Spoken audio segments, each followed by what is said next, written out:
Ya, jadi ketika Allah tambahkan harta, diberikan kenikmatan, syukuri dengan harta itu seperti Allah perintahkan. Ya, ketika Allah berikan kesehatan, koneksikan diri kita dengan Allah. Ketika Allah berikan nikmat yang begitu berlimpah.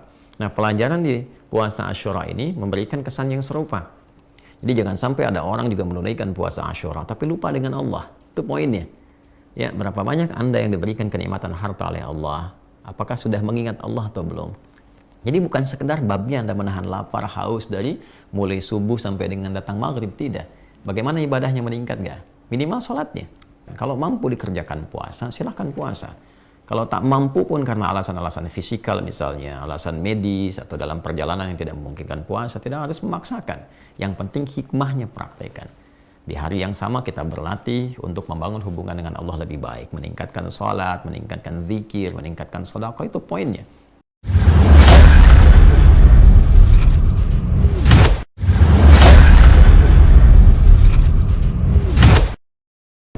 Baik, kita bacakan hadisnya.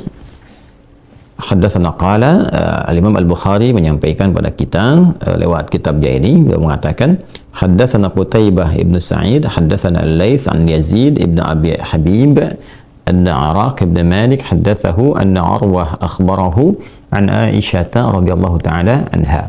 Jadi sumber hadis yang terkait dengan penunaian puasa 10 Al-Muharram atau dikenal dengan Asyura itu bersumber dari sahabat mulia sekaligus juga istri Nabi Muhammad SAW dan ibunda kita tercinta yaitu Sayyidah Aisyah radhiyallahu taala anha. Beliau menyampaikan anna Quraisyan kanat tasumu yawma Asyura fil jahiliyah thumma amara Rasulullah sallallahu alaihi wasallam bisiyamihi hatta furida Ramadan wa qala Rasulullah sallallahu alaihi wasallam man syaa falyasumhu wa man syaa afdara. Baik. Disampaikan kisah di sini terkait dengan penunaian puasa Asyura atau 10 Al-Muharram yang dimaksudkan, teman-teman. Ada latar belakang berdasarkan keterangan dari Sayyidah Aisyah bahwa di era Nabi sallallahu alaihi wasallam, bahkan sejak di era jahiliyah saat Nabi awal bertugas di kota Makkah Al-Mukarramah, ditemukan bahwa suku Quraisy itu sudah menunaikan puasa ya di hari ke-10 di bulan Al-Muharram, dikenal dengan puasa Asyura. Ya, dari kata Asyrah Asyur yang berarti hari ke-10. Ya, jadi orang-orang Quraisy ini sudah terbiasa menunaikan puasa di hari itu, yang nanti ada keterangan lanjutan di hadis lain kita akan temukan, termasuk saat Nabi SAW hijrah ke Yathrib yang kelak menjadi Al-Madinah Al-Munawwarah.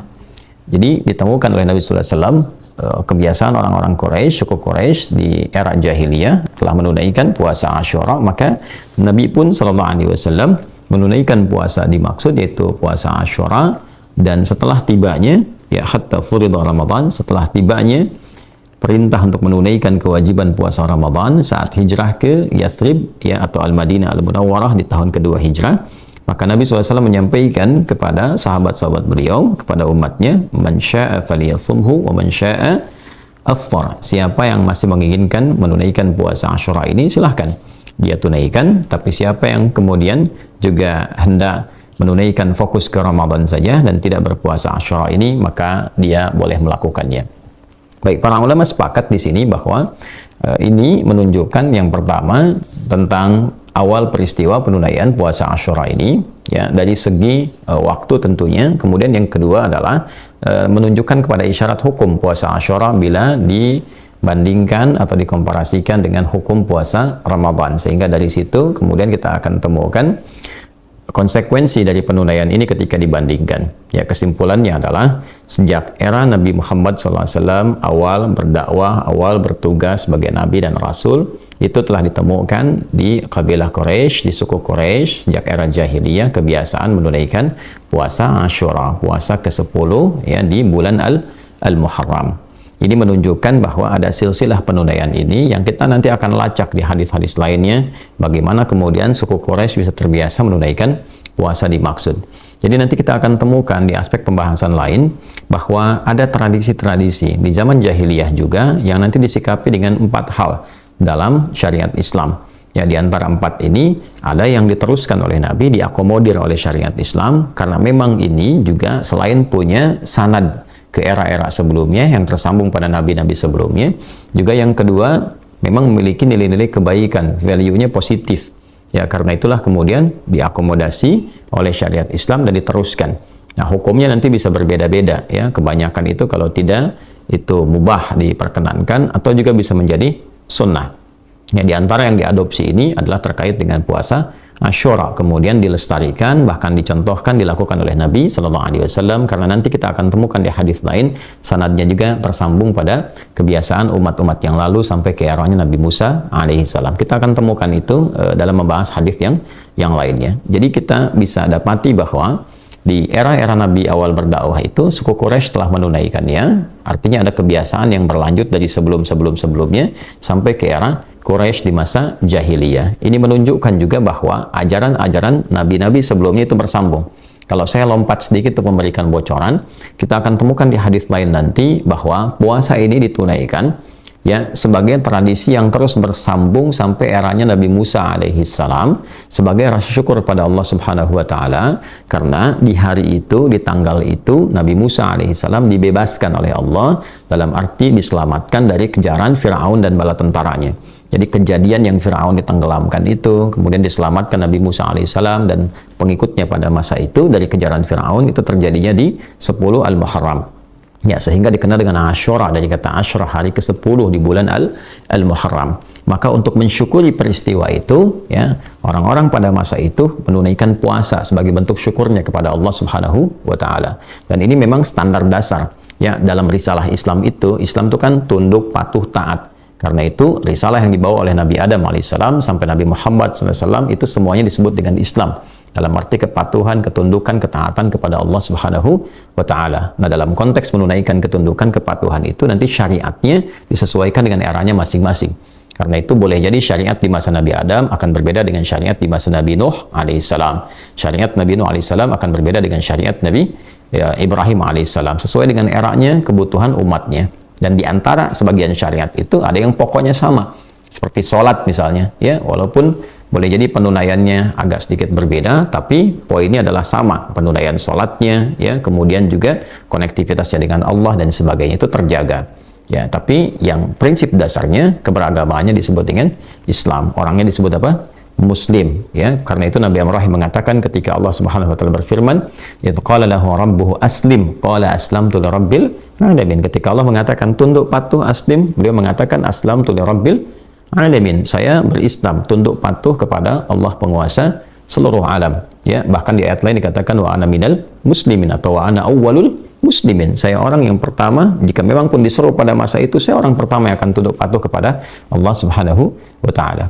Kembali ke pembahasan kita, maka tradisi yang sudah berlangsung dari era Nabi Musa alaihissalam ini 2000 tahun kurang lebih sebelum eranya Nabi Muhammad sallallahu alaihi wasallam berlangsung kepada setelahnya sampai kemudian masuk ke wilayah Jazirah Arab. Kalau kita belajar sirah dengan lebih mendalam, memang di kitab-kitab sebelumnya, ya, baik itu di Taurat, kemudian juga di Injil setelahnya, ya, dalam beberapa masa tentunya, melewati masa-masa Nabi Daud, Nabi Sulaiman sampai ke Nabi Isa alaihissalam, itu ditemukan berita akan ada seorang nabi penutup, nabi terakhir yang sangat mulia, akhlaknya indah, gitu kan, kemudian ketaatannya luar biasa, yang dia akan lahir di sekitaran wilayah Makkah itu, lantas dia akan berhijrah, ya, ke wilayah Yathrib yang kelak dikenal dengan Al-Madinah Al-Munawwarah. Maka dari situlah dulu orang-orang Yahudi itu sudah berusaha memenuhi wilayah-wilayah khususnya di Madinah, karena yang dikejar itu tempat menetap akhirnya.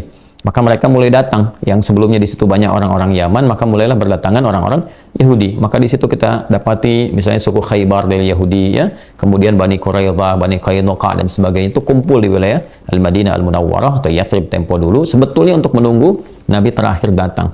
Ya, hanya karena mohon maaf, ya, mereka memiliki tingkat rasialisme yang tinggi, menginginkan dari garis keturunan mereka, dalam arti nyambung ke Nabi Ishaq alaihissalam, ya, putranya Sayyidah Sarah ya alaihissalam. Maka ketika yang lahir adalah keturunan dari Nabi Ismail alaihissalam yang dipilih oleh Allah Subhanahu wa taala, yaitu Nabi Muhammad sallallahu alaihi wasallam, maka muncullah rasa irinya, ya, dan genealogi itu hidup kembali, rasa iri hati, rasa tidak senang dan sebagainya, seperti dialami Yusuf, ya, mendapati perlakuan dari saudara-saudaranya. Baik, maka itu secara singkatnya bagaimana Yahudi bisa berada di Madinah, bisa kemudian itu hidup dan seterusnya.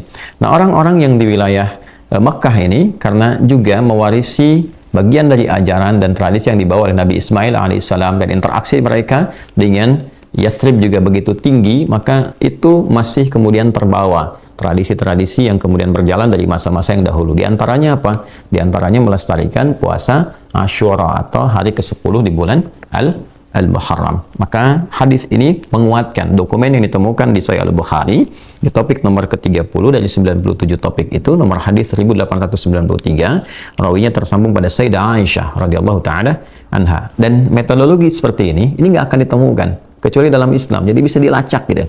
Ya. Di Yahudi itu masih ada tradisi sanad, itu masih ada. Ya, tapi kalau kita ingin temukan yang paling otentik, dalam arti otentisitasnya terjaga, validitasnya bisa dipertanggungjawabkan, ada kriteria sampai menunjukkan yang sahih, dhaif, ini yang diduga bermasalah, ini yang matruk, ini yang mungkar, ini yang mu'dhal, dan seterusnya, itu kita akan temukan hanya di dalam dokumentasi Islam, ya, dengan sisi keilmuan yang sangat ketat. Nah, ini menunjukkan validitas dan otentisitas ini untuk kita, ya, untuk umat Islam begitu harus meyakini, ya. Orang di luar saja sampai orientalis begitu betul-betul mengagumi, ya, dan begitu betul-betul mereka juga bahkan meyakini kebenaran itu, sehingga metodologinya dicoba untuk diikuti. Di soal itu sangat sulit. Maka kita bersyukur sebagai umat Islam, alhamdulillah Allah jaga agama ini dengan sanad, ya, sehingga mau disoal dari sisi manapun kita bisa mempertahankannya karena Allah yang menjaganya, ya. Allah menjaga Al-Quran sehingga tidak ada satupun yang bisa dirubah, tidak ada satupun yang bisa direkayasa, dan Allah juga menjaga, ya, sabda-sabda Nabi Muhammad SAW yang dilestarikan sampai kini melalui penjagaan para ulama kita yang bisa disambungkan sampai ke Nabi. Si fulan menerima dari si fulan sampai ke Rasulullah SAW, dan itu sifatnya sangat ketat, bahkan juga dikomparasikan dengan orang-orang lain yang hidup sezamannya, sehingga dijaga agar tidak ada kesepakatan misalnya, atau mustahil seseorang bisa sepakat untuk berbuat dusta. Itu disebut dengan mutawatir namanya. Kembali ke sini, ya, kurang lebih itu sejarahnya. Jadi Sayyidah Aisyah mengonfirmasi bahwa orang-orang Quraisy mendapati tradisi itu dari sebelum-sebelumnya, mereka sudah berpuasa. Jadi ketika Nabi mendapati orang-orang Quraisy berpuasa di 10 Al-Muharram, maka Nabi pun menunaikan puasa itu karena melihat itu sebagai tradisi yang dilestarikan dari era sebelumnya dan sifatnya baik sebagai wujud syukur kepada Allah Subhanahu wa Ta'ala. Nah, sebelum kita lanjutkan pembahasan mendalamnya lagi, saya ingin ambil hikmahnya dulu supaya kita mendapatkan pembahasan yang utuh. Jadi dalil, memahami, sampai ke hikmah. Nah, hikmah yang paling pokok, ya, dari awal sejarah ini tentang puasa Asyura ini adalah bagaimana seseorang itu ketika mendapatkan nikmat dari Allah Subhanahu wa Ta'ala itu ingat kepada pemberinya, ingat kepada Allah. Nah, dengan mengingat itulah kemudian diwujudkan sifat syukurnya pada Allah Subhanahu wa Ta'ala. Ini yang dimaksudkan dalam beberapa ayat Quran ketika Allah bahkan memberikan hadiah kepada Rasulullah SAW berupa keterangan surganya sebelum beliau wafatnya. Seorang Nabi Rasul yang sangat mulia yang sebelum wafatnya sudah turun satu surah tentang surganya. Itu surah Al-Kautsar. Ya, ketika Allah berfirman, A'udzubillahi minasyaitonirrajim, Bismillahirrahmanirrahim, Inna a'tainakal kautsar. Dengan keagunganku, kata Allah, yang menggunakan ta'zimun nafsi li ta'zimi sya'ni, dengan keagunganku aku akan berikan anugerah, aku tetapkan kepadamu sesuatu yang sangat agung, sangat tinggi nilainya. Kautsar jamaah dari kata kathrah, yang banyak sekali karunia-Nya, banyak kenikmatannya tak terlukiskan, ya. Tapi Allah berikan satu pengajaran yang sangat luar biasa. Ketika Nabi SAW diberikan kenikmatan yang begitu melimpah, surga yang paling indah, yang paling komplit, ya, sampai di surat Ad-Duha itu sampai dikatakan fatarda, sampai engkau mengatakan saya ridha, saya puas ya Allah, ya. Padahal urusan nikmat itu, ya, tipikal manusia itu gak akan mengatakan puas. Dikasih sepeda pengen motor, dikasih motor pengen mobil, tapi di surga ini saking nikmat luar biasanya sampai mengatakan fatarda, ya kan, engkau akan mengatakan saya ridha ya Allah, saya puas. Tapi apa adabnya setelah mendapatkan itu? Fasalli li rabbika wanhar. Ya, maka ketika mendapatkan nikmat tuh, ya, bukan sekedar terima kasih, bersyukur, senang, atau merasa sudah mendapatkan jaminan surga lantas berbuat ya apa saja yang diingini, tidak. Tapi Allah melatih adab di situ. Fasalli, maka salatlah, perbanyaklah konektivitas dengan Allah, tersambung, jangan sampai punya hubungan yang tidak baik. Ya, baik itu secara fisikal, salat kan menggunakan, ya, ibadah itu menggunakan fisik kan. Ya, wanhar, dan berkurbanlah, atau menggunakan ibadah harta. Ya, jadi ketika Allah tambahkan harta, diberikan kenikmatan, syukuri dengan harta itu seperti Allah perintahkan. Ya, ketika Allah berikan kesehatan, koneksikan diri kita dengan Allah. Ketika Allah berikan nikmat yang begitu berlimpah, Nah, pelajaran di puasa Asyura ini memberikan kesan yang serupa. Ketika Nabi Musa alaihissalam diselamatkan dan kaumnya dari kejaran bahkan ancaman, ya eksekusi dari Firaun dan bala tentaranya itu, maka yang pertama dilakukan apa? Ketika diselamatkan, mereka mensyukuri semua nikmat itu dan mengoneksikan itu dengan Allah Subhanahu wa taala. Ya, membangun hubungan baik dengan Allah. Ini pelajaran besarnya. Jadi jangan sampai ada orang juga menunaikan puasa Asyura tapi lupa dengan Allah. Itu poinnya. Ya, berapa banyak Anda yang diberikan kenikmatan harta oleh Allah? Apakah sudah mengingat Allah atau belum? Bagaimana dengan sholatnya yang walaupun tuh nggak usah bayar gitu? Allah sudah kasih Anda rumah yang begitu mewah, mobil yang sangat luar biasa, kehidupan luar biasa. Sampai seringkali Anda bikin konten untuk menunjukkan Anda berhasil ini dan itu, atau Anda tidak bikin pun Anda merasakan kenikmatannya. Tapi bagaimana hubungan Anda dengan Allah yang bahkan tidak menggunakan uang pun kadang-kadang masih malas untuk dilakukan? Maka bertakwalah pada Allah Subhanahu wa taala. Ketika Rasulullah SAW diberikan surga saja, perintah Allah pertamanya apa? Jaga hubungan baikmu dengan Allah, tingkatkan sholatmu. Itu yang menjadikan Nabi bangun malam sampai bengkak kakinya, sampai ketika ditanya oleh Sayyidah Aisyah radhiyallahu taala anha, kenapa mesti begini ya Rasulullah SAW? Ya, au kama qalat. Maka apa Nabi yang dijawab oleh beliau SAW? Afala akunu abdan syakura. Itu jawaban indahnya. Apa nggak boleh aku menjadi hamba yang bersyukur? Itu kalimatnya. Ya, apa nggak boleh aku menjadi hamba yang bersyukur? Jadi Nabi mengekspresikan ya sifat syukurnya kepada Allah dengan meningkatkan ibadahnya. Sholat nggak bayar, apa nggak boleh ditambah gitu kan? Sementara Allah berikan sesuatu yang bahkan kalau kita kumpulkan amal kita nggak akan sanggup menandingi pemberian Allah itu. Ya, nggak akan cukup. Kalau bukan karena rahmat Allah, itu nggak akan bisa menandingi itu semua. Itu poinnya. Jadi jangan sampai Allah berikan anugerah, ada yang dapat misalnya promosi jabatan, Masya Allah, ya teman-teman dapat promosi jabatan di birokrasi kah, di institusi kah, di militer kah, TNI, Polri-nya, di birokrasi misalnya dan sebagainya. Ya, ingat, kalau SK-nya bukan dari Allah yang menghendaki, nggak akan jadi itu, ya kan? Dengan jabatan itu sudah kenal Allah belum? Sudah tersambung belum? Ini poinnya. Jadi bukan sekedar babnya Anda menahan lapar, haus dari mulai subuh sampai dengan datang maghrib, tidak. Bagaimana ibadahnya meningkat nggak? Minimal sholatnya. Ya. Nah ini pun demikian dengan diberikan nikmat harta, nikmat pengetahuan. Jaga hubungan dengan Allah. Sholat. Bagaimana baca Qurannya.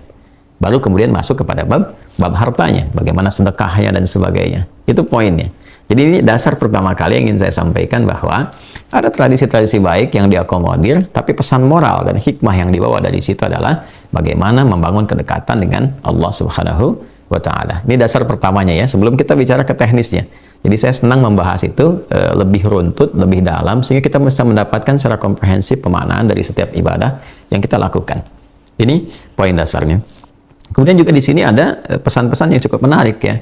Ketika ada tradisi-tradisi yang baik, yang punya value baik, tidak bertentangan dengan syariat yang dibawa, yang diperkenalkan dan dicontohkan, serta dituntutkan dalam Islam, maka di situ tidak tertolak untuk dilakukan.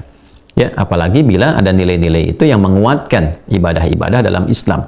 Ya, contohnya tadi puasa Asyura. Ya, kemudian nanti ada hal-hal yang lain-lain lagi. Ada yang sifatnya pada aspek sosial, ya seperti laqab misalnya kunyah. Kunyah itu Abu. Ya, Nabi Muhammad SAW itu disebut dengan Abul Qasim. Ya, nanti ada Abu Talib. Ya, dan seterusnya. Kenapa menggunakan Abu? Itu tradisi jahiliyah awalnya.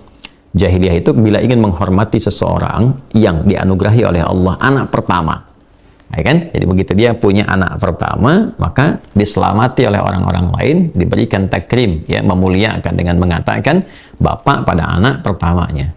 Misalnya anak pertama Rasulullah SAW Al-Qasim, maka dikenal dengan Abul Qasim. Ya, kemudian juga ada misalnya beberapa yang lain, ada yang disebut dengan Abu Talib, misalnya kan, dan turunan-turunan yang lainnya. Itu bukan nama asli, tapi menunjuk pada kunyah pada anak yang pertama. Nah, ini sebetulnya bukan dari syariat Islam pada mulanya, tapi ketika itu punya nilai yang baik, sebuah penghormatan yang baik, tradisi yang baik, maka dipertahankan sampai dengan kekinian. Ya, bahkan beberapa kan disebut dengan nama anak pertama atau dilekatkan kadang-kadang pada laki-lakinya. Bahkan pada orang yang berharap menginginkan punya anak, anaknya akan diberi nama si fulan dan dilekatkan nama abunya. Misalnya, saya pengen punya anak Abdurrahman, ya kan? Belum lahir tuh, ya, masih dalam kandungan, atau misalnya pengen berharap, maka dia lekatkan nama itu untuk menjadi bagian dari kunyahnya Abdurrahman. Yaitu sebetulnya bukan tradisi yang langsung dari Islam, tapi tradisi yang sudah ada sejak zaman jahiliyah, value-nya dilihat baik, kemudian di situ diakomodir dan diterapkan dalam kehidupan. Dan itu tidak harus menunjukkan menjadi Islami, tidak. Justru menunjukkan kepada sifat-sifat baik yang harus dilestarikan. Jadi jangan kemudian kalau ada kunyahnya Abu Abdurrahman, misalnya Abu Muhammad, Abu Ahmad, ya, dan otomatis harus membawa nama itu dalam kehidupan. Tidak juga. Itu hanya kesan yang ditampilkan untuk penghormatan, takrim. Jangan sampai namanya dilekatkan kunyahnya, ya, tapi sifatnya tidak tampil dengan mulia. Nah, itu juga kontradiktif, ya. Harus dikembalikan kepada aspeknya. Ini beberapa pelajaran yang kita dapatkan dulu sebelum masuk kepada intinya.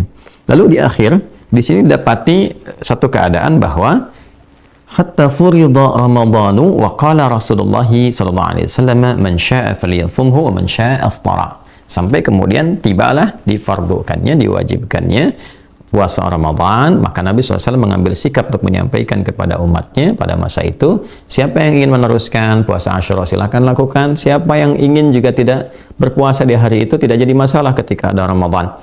Nah, ini menunjukkan yang pertama aspek hukum bahwa puasa Asyura itu puasa 10 ya di hari ke-10 di bulan Al-Muharram itu hukumnya sunnah. Jadi bukan fardu di sini. Jadi lebih kuat Ramadan dibandingkan dengan Al-Muharram. Artinya apa? Kalau dilakukan pun ada kebaikan, ada pahala di dalamnya. Kalau tidak memungkinkan pun untuk mengerjakan itu karena kondisi-kondisi tertentu, ada uzur syar'i misalnya, maka tidak menjadi mengapa.